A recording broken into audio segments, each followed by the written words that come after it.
All right, boom, blast off. Ben Parker of CardinalSportsReports.com on Three Rivals here with Stanford WR CJ Williams, his third interview of the day. Yes, sir. And he wears the number 3, so that's fitting, I think. It's the best one, the last one, the third one. Exactly, number 3, here we go. So first of all, just talk about for you, kind of 2 weeks into the season, just talk about how do you feel the season has gone for you personally so far, the first couple games. Actually, I feel very, very confident in my game and where I'm at. I think the amount of skill that I've not only learned but improved on going into the season, my 4th year, being a little more confident probably when I'm out there, knowing that these coaches are extremely confident in me. I feel really good about my game. I mean, if anyone that turns on my blocking film, my route running film, if they watch that, I think they're going to think that, I'm an elite receiver in college football, and I'm happy about that, you know what I mean? Obviously, the opportunities, the balls, I'm not getting as many as I want, but obviously, you still play football, and that's sometimes how it goes in the first 2 games, especially when you guys are still getting on track to being this great offense that I think we're going to be. And we have a lot of great players on the field, so we have a lot of guys to get the ball to, but I feel really good about where I'm at personally.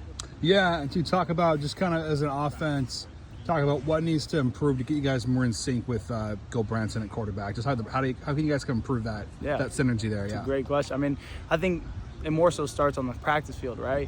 Every single day we have to come out here as an offense and perfect our little crafts of what we do. And just be better than we were the previous day, never taking a step backwards. And if we do that, I think we're going to improve so much better. Obviously, when we get into the game, we have to be able to get into a rhythm, pick up blocks, do everything that we can do, especially, the receivers to help Ben out when we're out there, help the offensive line, help the running backs out, get them to the next level. But more importantly, the most importantly would probably be helping Ben out in every possible way, catching every ball that comes to us, winning on routes, getting separation. And so I think that kind of relies on us in the receiver room.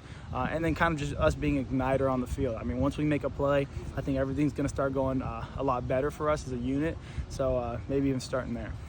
Yeah, and kind of what have you seen from him that has kind of earned him the starting position? Yeah. Because obviously Elijah, from what has looked great in camp too, what has Ben done well, do you think, to kind of get the nod, do you think? Yeah, Ben had a phenomenal camp. I'm not going to lie. He came in fall camp, learned the offense immediately, killed it as a leader, as a man, as a person. We all respect him so much in that locker room. But, he came into camp and he threw the ball extremely well. He was really, really accurate with it, and he ran the offense really well. Obviously, he's an older cat, and it pays dividends to have an older quarterback in college football.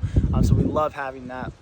But at the end of the day, I think Ben certainly earned his opportunity, as did Elijah as well. And they both played extremely, extremely well. But I know that we're all confident in him. I'm extremely confident in him. And so looking to get that done here in the next Boston College and show everyone what he did in fall camp and put it on display this Saturday. Yeah, and talk about, too, just kind of how exciting is it for the home opener, just talk about the energy the team has. First couple of games have been away from the farm. Yeah. Now you're finally here. Just talk about the energy going into a home opener. It's always better, right, playing in front of your fans, playing on the field that you're used to, that we got to practice multiple times on during fall camp.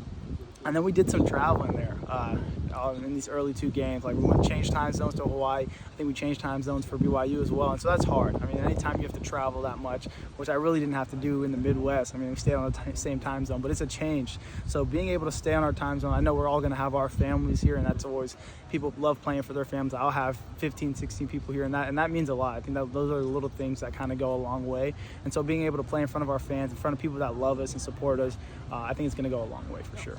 Yeah, and kind of for you, talk about kind of your journey to Stanford. I know you were recruited out of high school here. Yes, sir. So talk about what brought you here and what's that kind of journey been like. Yeah, I've always believed in Stanford as a program. Even from, the day that I was in middle school, I really want to say, and this is no lie, I always told my parents I want to go to Stanford because I always thought of myself as a high-level intellectual, while also being a great football player. I saw Mike Wilson come out of high school, and I was like, yeah, that guy's a dog. I love him as a person. And so I knew the amount of respect I had for the school, obviously. First time out of the portal, Coach Osborne had just got here when I was transferring to USC. Coach Shaw had left when I come out of high school, so maybe that's more so why I think I focused on USC in the process, really trying to figure out where I wanted to go. The second time around, when I jumped in the portal, Coach Osborne called me. At that point, I was kind of already committed to Wisconsin, so I ended up going there. But even this third time, he was the first person to call me as soon as I was driving home and it was officially in the portal from Wisconsin. And that means a lot. So speaking to him and Mr. Luckin the same day, kind of joining in continuity with the two of them, being able to feel the love and feel the desire for them to be here, the confidence they have in me as a player, I think that meant a lot. And so it went a long way, and obviously I'm here now, and I'm so grateful I am. Final question before I let you go. Just talk about Boston College, the secondary, challenges they pose and what's been the key to being successful against their defensive backs? You feel? Yeah, I mean, they're a good defensive back group. I think like anyone we've played, but I'm more so confident in the receiver side. I think we have. I think they run a lot of man-to-man. So this is an opportunity for us to go out there and make some plays, and I'm really confident in obviously myself, Caden, Bryce, Miles, Tiquo, Liam, anybody that goes out there to beat their guy man-to-man, and really make sure that Boston College knows, that the Stanford wide receiver core is pretty dang good when they step up out here. So Perfect. Well, thanks for taking time, CJ, and best of luck Saturday night against the Eagles. thank you, Ben. Appreciate it.